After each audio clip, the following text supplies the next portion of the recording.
नमस्ते दोस्तों, कैसे हैं आप। मैं Sujeet Kumar incredible IAS academy में आपका हार्दिक स्वागत करता हूं। आज का वीडियो जो है बहुत ही इंपॉर्टेंट है। समय यूं ही भागता जा रहा है। आप पढ़ रहे हैं या सोच रहे हैं या फिर कहीं घूम रहे हैं, वो आपके ऊपर है। लेकिन जो पढ़ेगा, जो समय को पकड़ेगा और जिसे ये बात का समझ होगा कि मुझे एनी हाउ इस बचे हुए 70 दिन में बीपीएससी को अटैक करना है और पास करके जमाने को दिखाना है, उसको थोड़ा सा अपने आप को बदलाव करना होगा। आपने कई बार सुना होगा कि बहुत बच्चे जो है 1 महीने 2 महीने पढ़ते और प्रीलिम्स में क्लियर करके लेके चले जाते हैं। सच्ची बता रहा हूं, बहुत इंटरव्यू लिया हूं मैं। कई बार लोगों से पूछता हूं, कहते सुई सर कुछ भी नहीं है, 1-1.5 महीने तैयारी करता हूं और आराम से प्रीलिम्स निकाल लेता हूं। ऐसे बहुत नाम है, बहुत नाम है। किन किन का नाम बताऊं? एक बहुत है। इन नामों में जो सबसे पहला लिस्ट आता है वो विकास दिखाता है। पहले आरओ थे और अभी वो डीएसपी बन गए हैं। आज तक कभी पास फेल किए ही नहीं है। जिस एग्जाम में बैठते हैं हमेशा उनका निकलता है।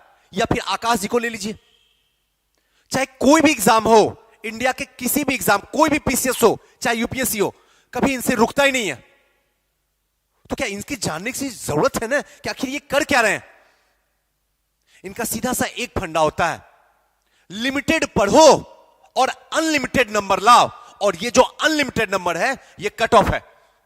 कट ऑफ क्रॉस करवा दो। आयोग 130 नंबर भी देता है तो इनका 132 नंबर रहता है। आयोग 108 नंबर दिया है, इनका 122 नंबर था। सच बता रहा हूं। और यही एटीट्यूड आपके अंदर होना चाहिए। चाहे जिसको जो बोलना कट ऑफ इतना जाएगा, ऐसे जाएगा, वैसे जाएगा, बेवकूफ बनाने दो। आप बस एग्जामिनेशन हॉल में बैठने से पहले अपने दिमाग को यह बता दो, अगर कट ऑफ 140 भी जाएगा ना, आपका 142 रहेगा। जिसको जो उखाड़ना उखाड़ के दिखा दे। लेकिन यहां तो दुर्भाग्य है कि शतक ठोकते ठोकते हालत खराब हो जाती है। सच बात यही है, नहीं हो पाता है। ऐसे कंडीशन में कुछ ऐसे टॉपिक हैं, अगर उसको आज से 1 महीने सिर्फ 30 दिन आपको मेरे साथ देना होगा। आज 14 नवंबर है, बाल दिवस है। हमारी दुआ हमेशा आपके साथ में है, दिल से। जो जहां भी है सबके लिए खुदा, वाहिगुरु, जीसस, अल्लाह या कृष्ण करे हमेशा आपको वो चीज मिले जिसको आप डिजर्व करते हैं। दिल से दुआ है और मुझे पूरा भरोसा है हमारी दुआ बेकार नहीं जाएगी, क्योंकि आप मेहनत पे यकीन करते हो, लक पे नहीं। तो जरूर कामयाब होंगे, आप भी, हम भी, और ये हमारा राज्य भी। हम सबको एक साथ चलना है। तो चलिए थोड़ा देखते हैं कि आखिर वो कौन कौन सी टॉपिक है। कई बार है, अक्सर मैंने सिर्फ हिस्ट्री बता के छोड़ दिया था, आज ओवरऑल करवाते हैं। कैसे 120 को क्रॉस किया जा सकता है? क्या पॉसिबल है? इस दुनिया में सब कुछ संभव है। सब कुछ जो आप सोच भी नहीं सकते हैं वो भी संभव है, बशर्ते एक बार अंदर जलने के लिए तैयार होइए, चलने के लिए तैयार होइए। चलिए आते हैं, थोड़ा सा सब्जेक्ट की ओर एक नजर डालते हैं। हिस्ट्री, यहां से एवरेज मान के चलिए 35 क्वेश्चन एवरेज, और ऐसे 30 से कम का तो संभावना ही नहीं है। दूसरा करंट अफेयर, जो दूसरा सबसे इंपॉर्टेंट पार्ट है, 30 प्लस ही रहेगा। ये चीज समझिएगा, हर एक एक बात को, अगर ये वीडियो स्टार्ट कर दिए तो शुरू से अंत तक देखिए। अगर समझना है तो, घर में परिवार में मां बाप को अपना रिजल्ट देना तो आप डिजर्व कीजिए, इस वीडियो को पूरा देखिए। वरना फिर फोन करके कहिएगा सुजीत सर अब क्या करूं, पास करूंगा कि नहीं करूंगा। अगर वो रुकना है तो इस वीडियो को शुरू से देखिए। तीसरा बिहार स्पेशल, 20 से 25 मान के चलिए, 30-32, एक सेकेंड, 30-32 जो है ये प्लस में ही रहने वाला है, इससे कम में संभावना ही नहीं है। चौथा पार्ट जो हमारा है वो है साइंस, जनरल साइंस। इसमें 25 से 30 नंबर, और इसमें सबसे ज्यादा योगदान जो होगा वो बायो का होगा। इसलिए बायो पे हमारी पकड़ बहुत स्ट्रांग होनी चाहिए, वैसे ही जैसे हिस्ट्री में मॉडर्न इंडिया पे आपकी पकड़ स्ट्रांग होनी चाहिए। नेक्स्ट जो है पॉलिटी 10 से 12 नंबर का रहेगा, और फिर टोटल अगर देखा जाए तो 108 से 130 तक इसका टोटल अगर चाहें तो आप यहां तक ला सकते हैं नंबर, और इतना आप डिजर्व करते हैं, आसानी से यहां तक आ जाएगा।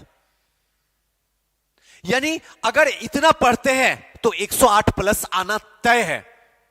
लेकिन जो भी पढ़ते हैं एक चीज ध्यान रखिएगा, उस चैप्टर में अगर आयोग क्वेश्चन उठाए तो जमाने में किसी का गलत हो सकता है, आपका नहीं, तब कामयाब होइएगा, अदरवाइज संभव नहीं। आज से अभी से इस 20 को अंदर डाल लीजिए कि हम जो पढ़ रहे हैं उसमें हमारी गलती नहीं होगी। चलिए आते हैं सबसे पहले स्टार्टिंग आधुनिक भारत से। आधुनिक भारत में कौन कौन से टॉपिक पढ़ना है तो बहुत सारा, लेकिन किस पे ज्यादा फोकस रखना है उसको मैं बता रहा हूं। उसके बाद सेकेंडरी में उनको रखिएगा जो इसके बाद रहेगा, फर्स्ट में वही रखना है।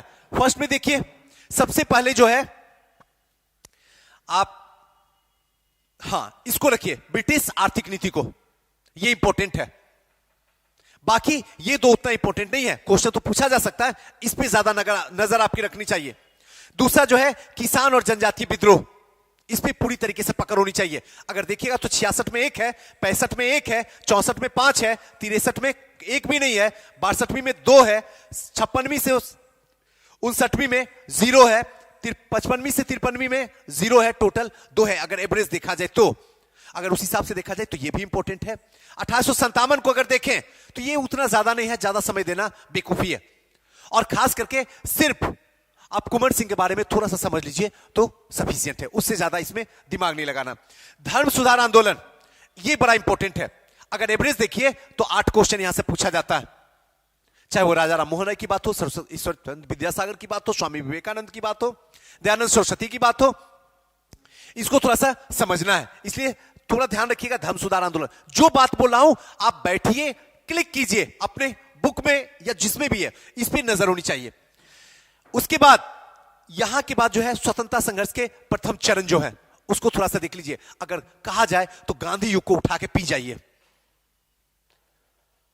गांधी युग को, एक तो गांधी युग स्टार्टिंग 1917 चंपारण से लेके भारत छोड़ो आंदोलन तक एकदम उठा के पी जाइए एक। लेकिन उससे पीछे एक और है, 1885 में कांग्रेस की स्थापना हुई है।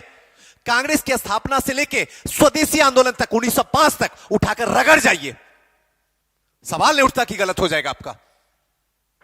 20 से 22 क्वेश्चन रहता है, ऐसा नहीं है कि आपका गलत हो जाएगा अगर ऐसे चलिएगा तो।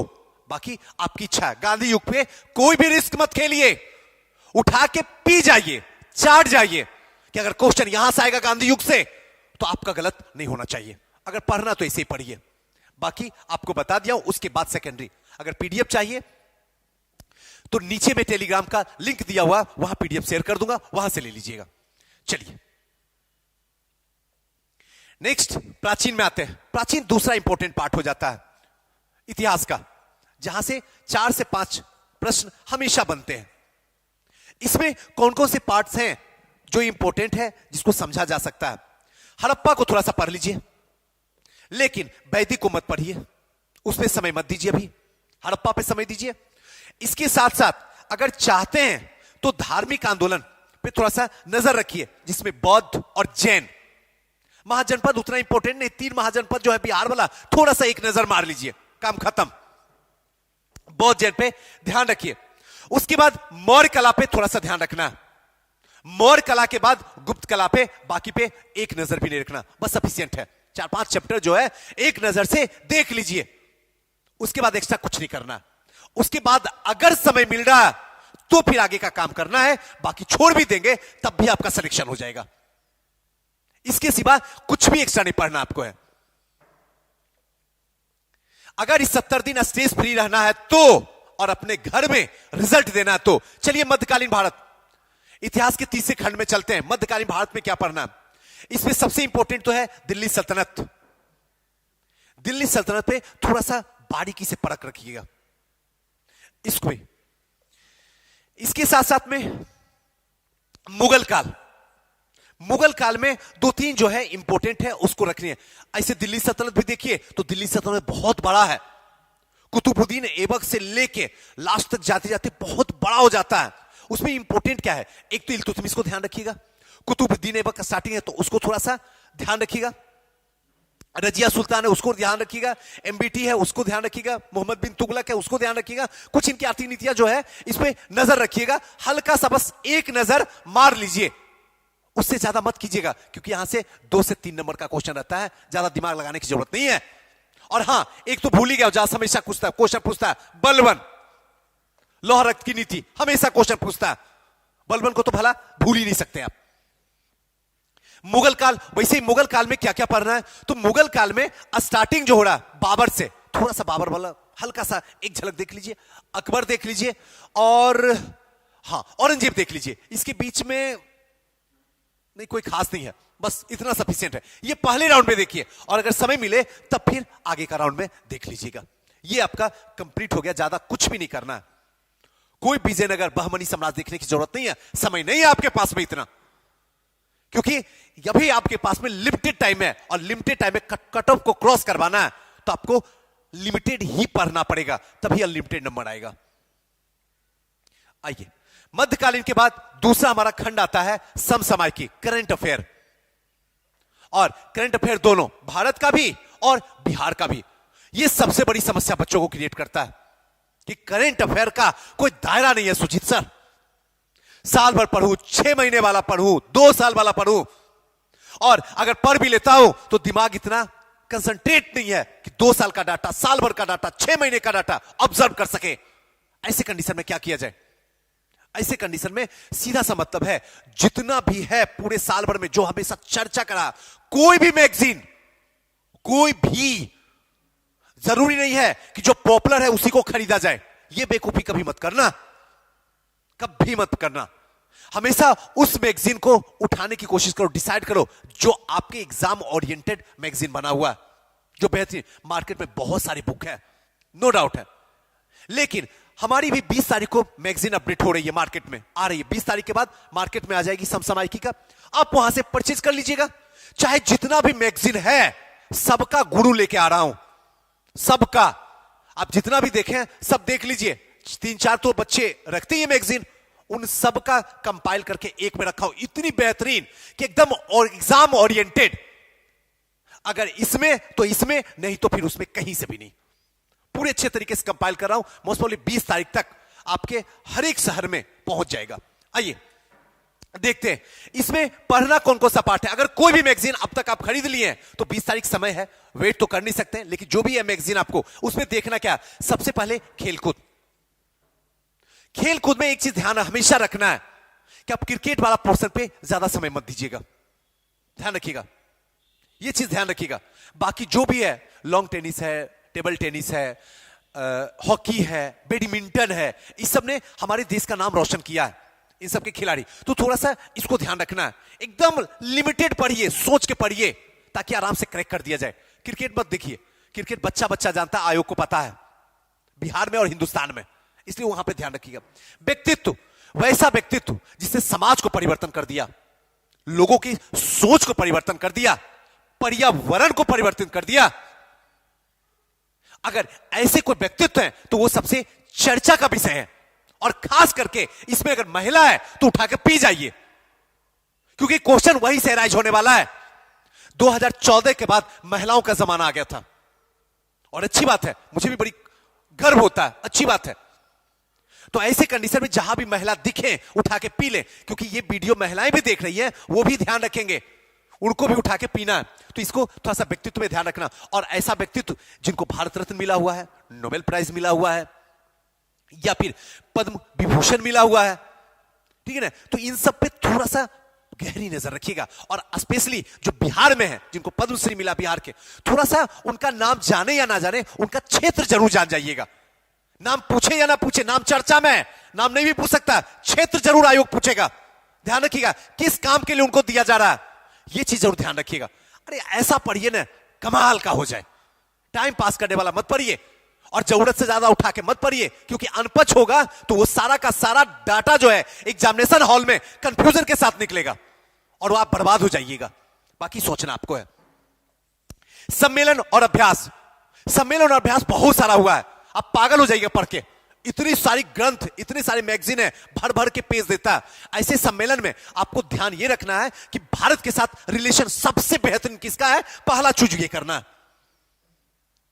दूसरा चूज करना है कि भारत के पड़ोसी कौन कौन है और क्या क्या अभ्यास हुआ है, उन सबको थोड़ा सा देखना है। और तीसरा जो सम्मेलन है, खास करके अगर देखा जाए तो नेचर से रिलेटेड, अर्थ से रिलेटेड, पर्यावरण से रिलेटेड, इन सबको थोड़ा सा देखना है। वाटर से रिलेटेड, इन सब का सम्मेलन पे थोड़ा सा गहरी नजर रखना है। क्यों, कब, कैसे, आखिर चर्चा में क्यों आया, काम खत्म। इससे ज्यादा कुछ दिमाग मत दीजिए, वरना पढ़ते पढ़ते समय चला जाएगा, रिजल्ट आपके पास कभी नहीं भटकेगा। चलिए, पुरस्कार। पुरस्कार में वही, आज फिल्म फेयर मत पढ़िएगा, आपसे कभी नहीं पूछेगा, लेकिन राष्ट्रीय पुरस्कार जरूर पूछेगा। दादा साहब फाल्के किनको मिला है, ये पूछ सकता है। कौन सी मूवी को कौन से डायरेक्टर हैं, मूवी का थीम क्या था, ये सब चीज को थोड़ा सा गहराई से पकड़िए। क्योंकि जिनका 60 दिन 70 दिन में सिलेक्शन होता है ना, एकदम लिमिटेड पढ़ते हैं, ओरिएंटेड पढ़ते हैं, आयोग का दिमाग वाला कहानी पढ़ते हैं, और वहीं से रिजल्ट निकाल के आयोग को तमाचा मारते हैं। फिर से आ रहा हूं इंटरव्यू में, रोक सकते हो तो रोक के दिखा दो। पिछले 2 बार से पहुंच रहा हूं, तीसरा वेटिंग लाइन में खड़ा हूं, जब बैठूंगा तब रिजल्ट दूंगा। और ये एटीट्यूड है ना, मजा आता, तब लगता असली में जिंदगी जीने का मजा। खैर, आइए थोड़ा सा राष्ट्रीय परिदृश्य देख लीजिएगा, इसमें थोड़ा सा अंतरराष्ट्रीय पे नजर रख लीजिएगा, और अंतरराष्ट्रीय में ध्यान रखिएगा। और जब राष्ट्रीय पढ़ रहे हैं तो ध्यान रखिएगा, बिहार को जो भी, जैसे बिहार के जो आसपास में पड़ोसी राज्य हैं, जैसे उत्तर प्रदेश हुए, उधर नेपाल अंतरराष्ट्रीय बॉर्डर क्रॉस करा, उसको देख लीजिए, झारखंड को देख लीजिए, पश्चिम बंगाल को देख लीजिए, इन सबको थोड़ी थोड़ी गहरी गहरी नजर में देखिएगा। और अंतरराष्ट्रीय में जो भी पड़ोसी हैं उनका और जिनके रिलेशन हमारे साथ में, वो थोड़ा सा देख लीजिएगा। बिहार विशेष में भी थोड़ा सा देख लीजिएगा, कौन कौन इंपॉर्टेंट है उसको समझ लीजिएगा। विविध में थोड़ा सा ध्यान रखिएगा, ये सब लेके हम आपके पास में आएंगे, थोड़ा सा टाइम दीजिए, थोड़ा सा बिजी हूं, व्यस्त हूं, लेकिन आएंगे जरूर। गणित में 10 क्वेश्चन होता है, कभी भी होशियार, इंटेलिजेंट और इंजीनियर बनने की कोशिश मत कीजिएगा, कभी मत कीजिएगा। हम भुक्त भोगी हुए हैं, आप मत भोगिएगा, क्योंकि एक बार एग्जाम जाता तो 365 दिन की कुर्बानी देनी पड़ती है। मैथ्स हमेशा अंतिम में बनाना आपको, चाहे कितना भी आप इंटेलिजेंट क्यों ना हो। सामने वाला आपका गुरु बैठ के एग्जाम दे रहा, डीएसपी बना हुआ है, एसडीएम के लिए तैयारी कर रहा, और वो भी उसी एग्जामिनेशन हाउस के सेंटर में बैठा हुआ है आपके साथ कॉम्पीट करने के लिए। कोई सी खता मत कर दीजिए जिससे आप बाहर निकल जाइए और वो आगे निकल जाए। इसके लिए ध्यान रखिएगा, मैथ सबसे लास्ट में, अरे बुरा से बुरा स्थिति होगा तब भी 5 क्वेश्चन सही हो जाएगा। थोड़ा बहुत इधर नहीं करोगे, थोड़ा इधर देख लेंगे, थोड़ा उधर देख लेंगे, थोड़ा आगे देख लेंगे, थोड़ा पीछे देख लेंगे, सर मैडम तो बात करने में लगे ही रहते हैं, तो इसका थोड़ा फायदा तो उठा लो। खैर, चलिए आते हैं नेक्स्ट पोर्शन पे। करंट अफेयर के बाद बिहार विशेष, जिसका आपको इंतजार रहता है। बिहार विशेष में क्या पढ़ा जाए, बिहार स्पेशल में। हालांकि 8 घंटे का वीडियो तो मैं दे ही दिया हूं, यहां डिस्क्रिप्शन बॉक्स में लिंक भी रहेगा, अगर आप उसको देख लिए तो कोई जरूरत नहीं कहीं पढ़ने की। बिहार के बाहर के भी बच्चे होंगे, आसानी से समझ में आ जाएगी, कोई जरूरत नहीं है। हां, 8 घंटा पेशेंस आपके अंदर होना बेहद जरूरी है, ये ध्यान रखिए। रिजल्ट कोई पेड़ पे नहीं फलते हैं, या रिजल्ट कोई विरासत में नहीं मिलती है, रिजल्ट के लिए खुद को जलाना होता है। समझ गए होंगे इशारे में। बिहार विशेष, इसमें थोड़ा सा समझते हैं क्या क्या इंपॉर्टेंट है, इसको थोड़ा सा देखते हैं। बिहार का इतिहास, थोड़ा सा बिहार का इतिहास को देख लेंगे, इसके साथ बिहार का भूगोल, बिहार के भूगोल को देख लेंगे, और बिहार के इतिहास में थोड़ा सा ज्यादा जो नजर यहां पे रखना है, ये प्राचीन वाला पे रखिएगा, ध्यान रखिएगा, प्राचीन वाला पे। आधुनिक पे तो रखना ही रखना है, आधुनिक में लिमिटेड है, लेकिन प्राचीन पे ज्यादा रखना है, ये ध्यान रखना। मध्यकाल में तो बहुत सिंपल सा, छोटा सा, आराम से हो जाएगा। बिहार का भूगोल जो है थोड़ा सा देख लीजिएगा।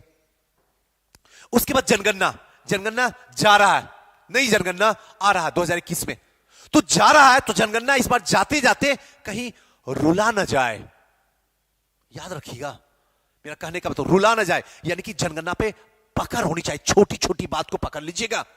कम से कम जनगणना 3 से 4 क्वेश्चन रहेगा और आपकी हालत खराब करके रख देगा। ऐसा ऐसा क्वेश्चन कि आपको तो दिन में भी तारे दिखेंगे, इसलिए इस पे पूरी नजर रख लीजिएगा, जहां से मिले उठा के पी लीजिए। बिहार समसामयिकी रहेगा, थोड़ा सा देख लीजिएगा। आर्थिक सर्वेक्षण और बजट, ये दोनों देखने में बड़ा होता है, बच्चे इसको छोड़ के जाते हैं, लेकिन ऐसी खता आप मत कीजिएगा।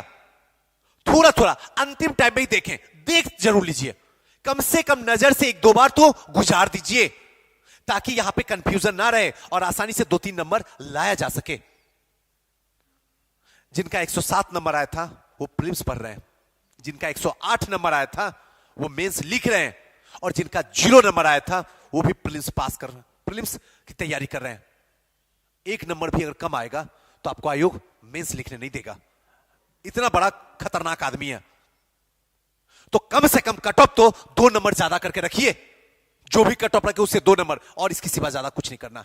आइए नेक्स्ट चलते हैं।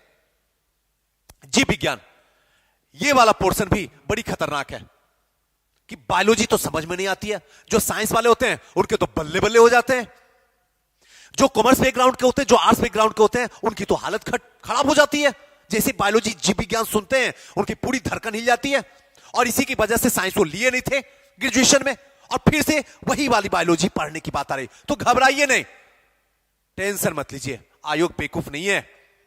आयोग हमेशा बीच का रास्ता देखता है। जो बायोलॉजी पढ़ के भी आया ना, जो एमबीबीएस करके भी आया ना, उसको भी यहां पढ़ना है, और वही चीज पढ़ना है, उतनी मेहनत करना है जितनी मेहनत आपको करना है।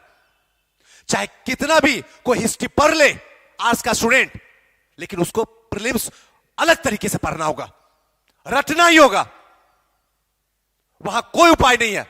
फिर चाहे वो नए बच्चे हो, चाहे साइंस के बच्चे हो, या फिर कॉमर्स के बच्चे हो, आके वो करेंगे ही। हमेशा बीच का रास्ता देता है, चाहे बायोलॉजी हो चाहे हिस्ट्री का हो।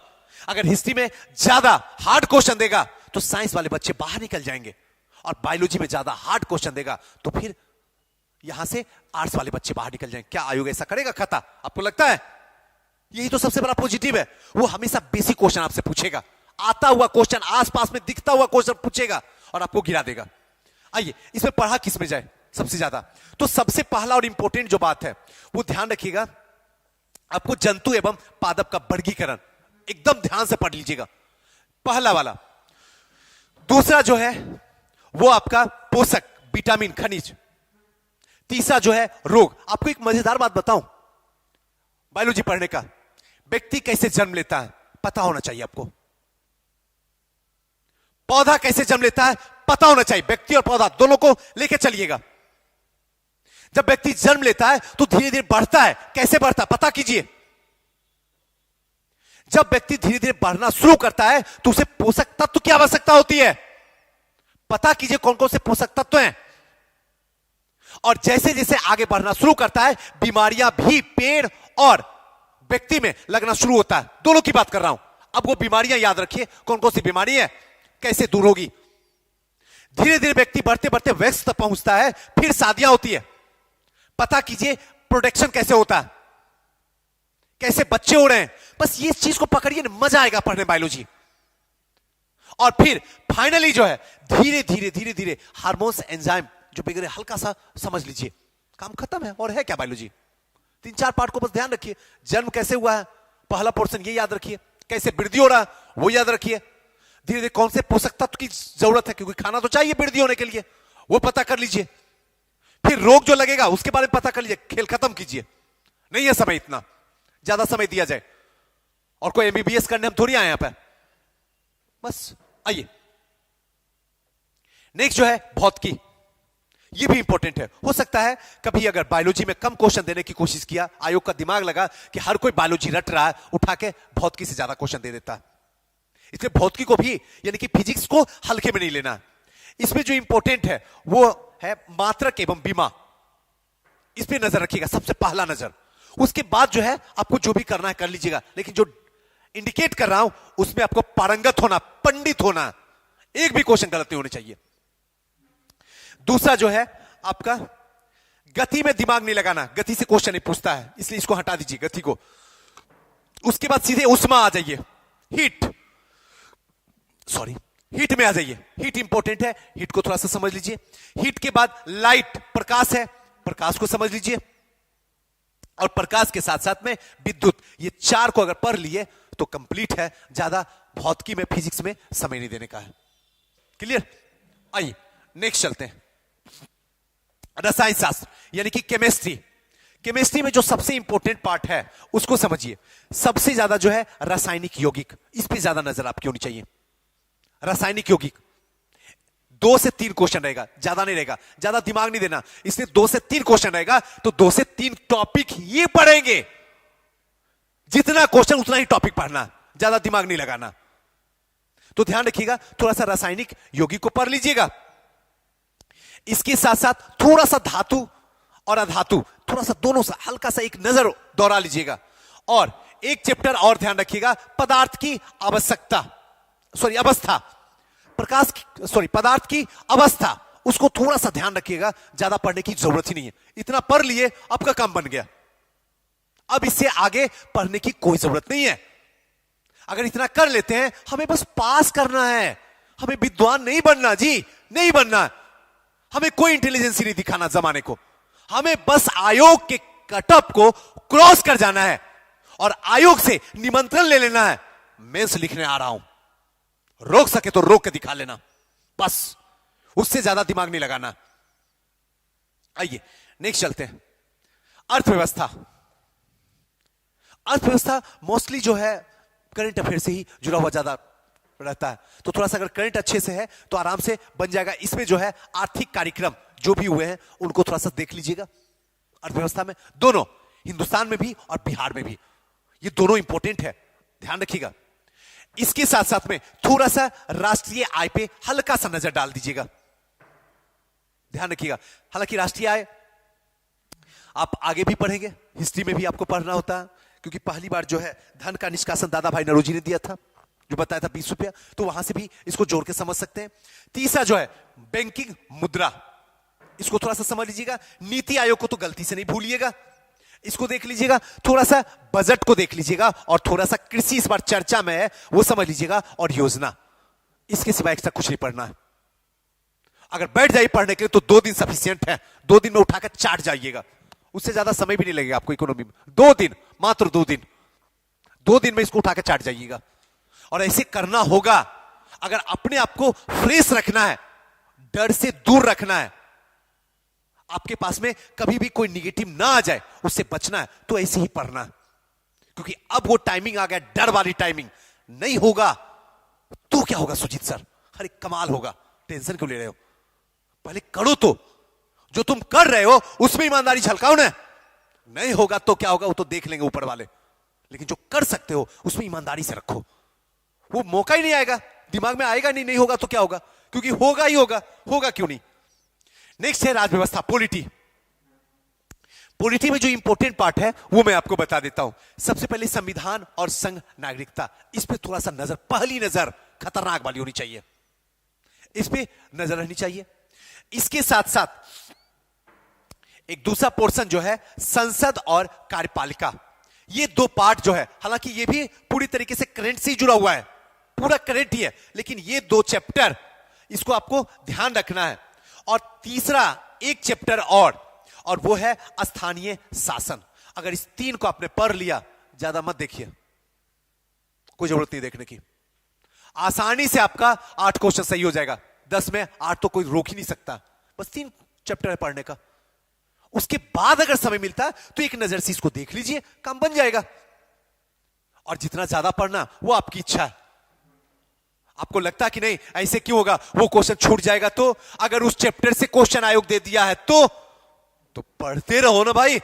पिछले 2 साल से तो पढ़ ही रहे हो, इतना डाटा तो दिमाग के अंदर चला गया। लेकिन परिवार आज भी आपके रिजल्ट के इंतजार में आंखें थकती जा रही है। कब दोगे सोचो, क्योंकि जब तक बदलाव नहीं होगा रिजल्ट नहीं आएगा। पहले भी वही काम कर रहे थे, आज भी वही काम कीजिएगा तो आगे वाला टाइम में भी वही रिजल्ट आएगा जो पहले आया था। पहले भी फेल, इस बार भी फेल। क्या इसके लिए आए हैं धरती पे? क्या लगता है 365 दिन बैठ के पापा की खून पसीने की कमाई पटना, प्रयागराज, मुखर्जी नगर में चिपा जाइएगा? कभी सोचे आप? अरे पापा नहीं बोलते कि बेटा सुसाइड कर लेगा, डरते हैं, लेकिन दिल की धड़कन बोलती है जीसस इस बार तो औलाद दिए हो ऐसा, अगली बार ऐसी औलाद मत चाहिए। और एक बार खुद से पूछना, आपको चाहिए आपकी जैसा औलाद? नहीं ना, तो फिर बनो ना अच्छा औलाद।